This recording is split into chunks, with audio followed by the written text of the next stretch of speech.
नमस्कार, news nation के digital live में आप सभी का बहुत स्वागत है। मैं हूं आपके साथ पयोधी शशि। सभी का ख्वाब होता है कि एक ना एक बार कश्मीर तो घूम कर आया जाए, यानी जिसे धरती का स्वर्ग कहा गया है, वहां पर वादियों का दीदार जरूर होना चाहिए। सबके मन में ये ख्वाहिश कहीं ना कहीं होती है, और चूंकि कश्मीर तो हमारा है, अपना है, तो फिर पर्यटन के लिहाज से वो क्यों अहम है, ये हमने पिछले कई सालों में देखा। क्योंकि पिछले बार लगभग 2.5 करोड़ लोग कश्मीर आए थे घूमने के लिए। यानी आप अगर पिछले 10 सालों से अब तक का आंकड़ा और अनुमान लगाते हैं, तो हर रोज 40,000 टूरिस्ट जा रहे हैं जम्मू कश्मीर घूमने के लिए। लेकिन इसमें सबसे बड़ी दिक्कत क्या आती थी? दिक्कत आती थी कनेक्टिविटी की।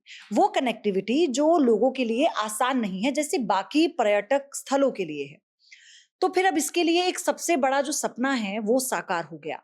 77 साल पुराना इंतजार जो है वो आज पूरा हो गया। और 77 साल नहीं, शायद ये आप, क्योंकि 77 साल मैं इसलिए कह रही हूँ, इसको अगर हम राजनीतिक परिपेक्ष में देखते हैं तो एक एक टाइम बाउंड है जिसको हम 77 साल कह देते हैं।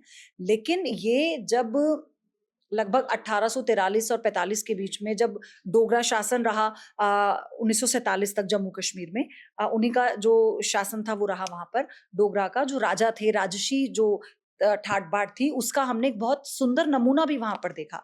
लेकिन जो वंशज थे उनका ये सपना था कि यहाँ पर एक रेलगाड़ी चलनी चाहिए, लेकिन वो कैसे चलेगी उसको लेकर कोई भी कुछ भी चीजें क्लियर नहीं थी।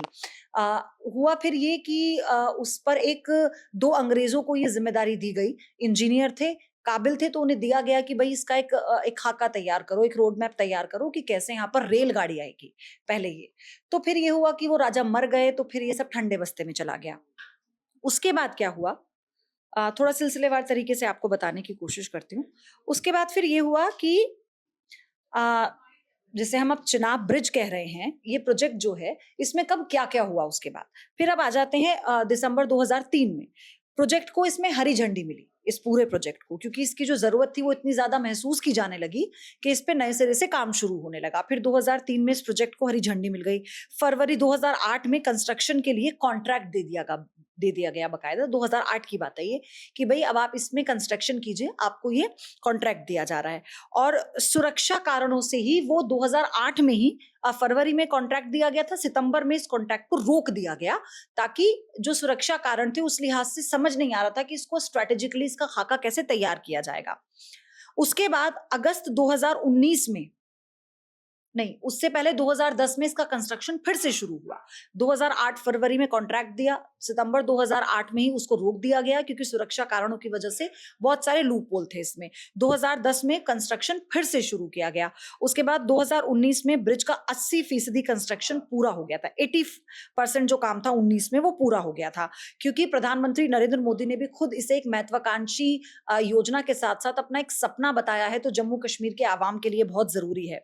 उसके अलावा नवंबर 2019 में 83% काम पूरा हुआ, और 2021 में ओपनिंग की तैयारी हो गई थी। मार्च 2021 में ओपनिंग की नई तारीख दिसंबर 2021 में तय हुई थी। फिर अप्रैल 2021 में आर्च स्पेन का काम पूरा हो गया, यानी जो इसको आर्च के रूप में जो बनाया गया है, मतलब तीर कमान के जैसा, वो पूरा हो गया। और जून 2022 में 90% काम जो इस ब्रिज का था वो पूरा हो गया था। और फिर आपको बताएं कि ट्रैक बिछाने का काम 2023 में शुरू हुआ था, और 2024 में इस पर 8, जो आर्च ब्रिज है उस पर 8 कोच की मेमू ट्रेन का ट्रायल रन शुरू हुआ। जिसके बाद, खैर ये मैंने आपको इसलिए बताया ताकि ये पता लगे कि ये प्रोजेक्ट कितना पुराना है और ये कितना बड़ा सपना रहा है। अश्वनी वैष्णव ये बता रहे थे कि जब वो रेल मंत्री बने थे तो उन्होंने ठाना था कि इस प्रोजेक्ट को किसी भी कीमत पर पूरा करना है, और प्रधानमंत्री की वजह से ये प्रोजेक्ट पूरा हुआ। चलिए, रेल तो आ गई, बात हम कर रहे हैं ब्रिज की, जिसके जरिए ये पूरा जो चालन है, परिचालन है रेल का, वो सुचारू रूप से चलेगा। तो ये ब्रिज कितना मायने रखता है, आपको पता है क्यों ये इतना मायने रखता है? तो ये सबसे लंबा है, दुनिया का सबसे लंबा ब्रिज है, जिसको आज प्रधानमंत्री ने समर्पित कर दिया। लेकिन उसके अलावा इसमें इतना चैलेंज था इसे बनाने में। एक तो दुर्गम इलाका, आपको पता है इस ब्रिज को बनाने में कितने किलोमीटर की पहले सड़क बनाई गई है, बहुत लंबी सड़क बनाई गई। उससे सड़क बनाने से ही हुआ कि जो कंस्ट्रक्शन का सामान था वो पहुंचाया गया। पहले तो सड़क पे इतना ज्यादा मेहनत की गई, उस रूट को बनाया गया उन दुर्गम इलाकों से जहां पर कभी भी लैंडस्लाइड हो जाता है, बर्फबारी होती है तो रास्ता बंद हो जाता है। तो आप सोचिए कि आप सड़क बना रहे हैं पहले, फिर रास्ता बंद हो गया, फिर आप खुलने का इंतजार करते हैं रास्ता, फिर वहां पर रेस्क्यू चलता है, उसको क्लीन किया जाता है, फिर आप आगे की सड़क बनाते हैं। जितनी भी आपकी डेडलाइन है, जितने भी आपका आपका एक डेडलाइन सेट है कि आपको इतनी सड़क बना रही है उसके कंस्ट्रक्शन को करने के लिए, फिर आप वो सामान पहुंचा रहे हो जिससे आपको वो ब्रिज बनाना है। तो ये कोई बहुत आपको लग रहा है आज जो खूबसूरत सा आर्च ब्रिज बनकर तैयार हो गया है, आपको देखने में जितना खूबसूरत लग रहा है ना, इसके पीछे बहुत ज्यादा मेहनत है, इसके पीछे बहुत बड़ी मेहनत है। तो उस सबसे बड़ा कारण ये रहा कि एक तो क्योंकि वो आतंक प्रभावित इलाका है, तो सुरक्षा कारणों से, जैसा मैंने आपको बताया कि 2008 में इसका जो कंस्ट्रक्शन है उसको रोक दिया गया था, क्योंकि इसे कैसे हम, ये हमारे लिए अभी भी ये चैलेंज बना हुआ है। ऐसा तो नहीं है कि हम इसका काम शुरू करें और आतंकी आके इसको बम से उड़ा दे। कुछ उस तरह की चुनौतियां ये पहले थी, और इसलिए इसके इसके काम को फिर ये देखा गया कि आप जो रोड बना रहे हैं, ऐसा तो नहीं कि उसमें लैंड माइन बिछा के उनको उड़ा दिया जाए। तो सुरक्षा के लिहाज से एक बहुत बड़ा चैलेंज था इस ब्रिज को बनाना, लेकिन इसको बनाया गया। ये ब्रिज दुनिया का सबसे ऊंचा ब्रिज है, और जब आज आपने तस्वीर देखी होगी इसकी, तो अब आप ये सोचिए कि जब आप इसमें सैर करेंगे तो आपको उस इतनी ऊंचाई से वो वादियां नजर आएंगी, शायद जिन पर आप कभी जाने का सोचेंगे भी नहीं। वो खूबसूरत नजारा, वो धरती के स्वर्ग की सौंदर्यता आपको नजर आएगी। तो ये आपके लिए एक प्लीजेंट सरप्राइज होगा उन यात्रियों के लिए जो इस मार्ग से गुजरेंगे या फिर इसमें सफर करेंगे। तो थोड़ा सा आपको इसके बारे में ना और जानकारी में दे देती हूँ। एक तो दुनिया का सबसे ऊंचा रेलवे ब्रिज हम आपको बता ही रहे हैं। इसकी जो लंबाई है वो कितनी है, वो है 1315 मीटर। इसमें 17 पिलर लगे हैं, यानी 17 इसमें खंबे लगे हैं जिसके ऊपर ये टिका हुआ है, और 359 मीटर इस ब्रिज की ऊंचाई है।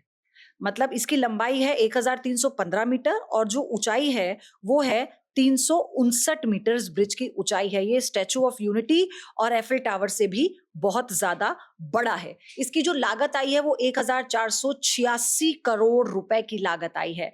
हालांकि ये एक जब इसका काम शुरू किया गया था, जब बहुत पहले, यानी जब जब मैंने आपको बताया कि डोगरा जब वंशज शासन थे, उनका जो शासन रहा, उनके जो वंशज थे, उन्होंने जब शुरुआत की थी, तो इसको लेकर कोई मैप पर कोई स्ट्रैटेजी नहीं थी। उसको लेकर कोई ऐसा ग्राउंड लेवल पर काम शुरू नहीं हुआ था कि जिसको हम ये कह सके कि तब से शुरू हुआ। लेकिन हाँ, इसका एक दस्तावेजों पर खाका जरूर तैयार किया गया था जिसमें ये बताया गया कि कैसे हम इसे बना सकते हैं। इसमें 29,000 मेट्रिक टन स्टील का इस्तेमाल किया गया है। कंक्रीट का इसमें 46,000 क्यूबिक मीटर इस्तेमाल किया गया है। इसकी जो लाइफ है वो 120 साल की बताई गई है। इसका जो पूरा टाइम पीरियड है, इसकी जो लाइफ है, यानी वो 120 साल, इसे कोई टस से मस नहीं कर सकता। और ये चिनाब ब्रिज 266 किलोमीटर प्रति घंटे की रफ्तार वाली हवा भी झेल सकता है। आप सोचिए कितनी, 266 किलोमीटर प्रति घंटे की रफ्तार वाली हवा झेल सकता है। ब्रिज पर 100 किलोमीटर प्रति घंटे की रफ्तार से ट्रेन चल पाएगी। यानी आपका ये जो सफर है ना, ये कटरा टू श्रीनगर रूट जो है, ये कितना सुगम हो चुका है। और एक और बात आपकी जानकारी के लिए कि इस पर सप्ताह में 6 दिन 2 ट्रेनें चलेंगी, यानी हर रोज 2 ट्रेनें चलेंगी और 6 दिन चलेंगी, एक दिन नहीं चलेगी। तो ये तो एक और भी बहुत अच्छी बात हो गई। और दूसरी बात, ये पर्यटन के लिहाज से कितना खास है। मैंने आपको बताया कि एक आंकड़ा ये कहता है कि पिछले साल की ही अगर मैं बात करूं तो हर रोज लगभग 40,000 पर्यटन जम्मू कश्मीर पहुंचे हैं। लेकिन वहां पर उनके लिए इसको कैसे सुगम बनाना है, आपको कैसे वहां पर रोजगार के जो अवसर हैं वो आप पैदा करेंगे, क्योंकि जैसे ही यहाँ पर टूरिज्म बढ़ेगा, एक बार फिर से यहाँ पर रोजगार बढ़ेगा।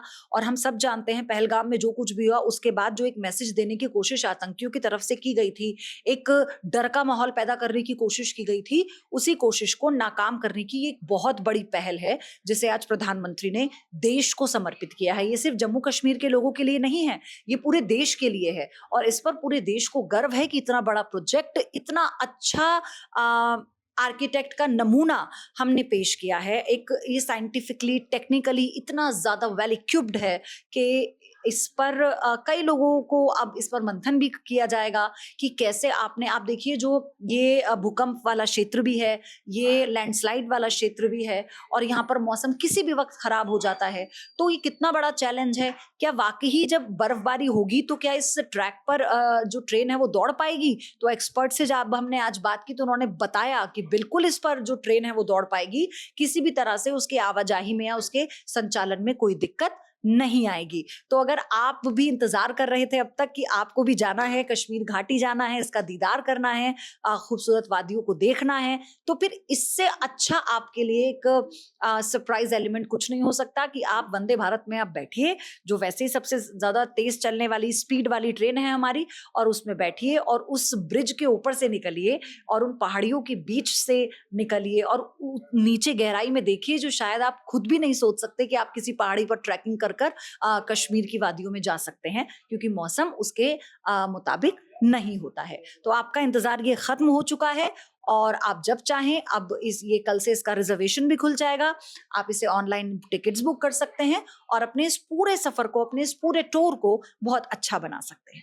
चलिए, आज की इस जानकारी में इतना ही। कल फिर किसी मुद्दे पर आपसे बातचीत होगी। आज तो जानकारी बहुत ज्यादा आप तक कोशिश थी कि मैं आपको जानकारी दूं कि इस ब्रिज को लेकर क्या कॉन्सेप्ट रहा, कैसे ये बनाया गया। तो मुझे उम्मीद है कि आपको ये जानकारी जरूर काम आएगी। धन्यवाद। जहाँ भक्ति है हर शब्द में, कथाओं में छिपे हैं दिव्य रहस्य और ज्योतिष देता है जीवन को दिशा। धर्म से जुड़ी हर बातों को जानने के लिए हमारे चैनल स्तुति को सब्सक्राइब करें।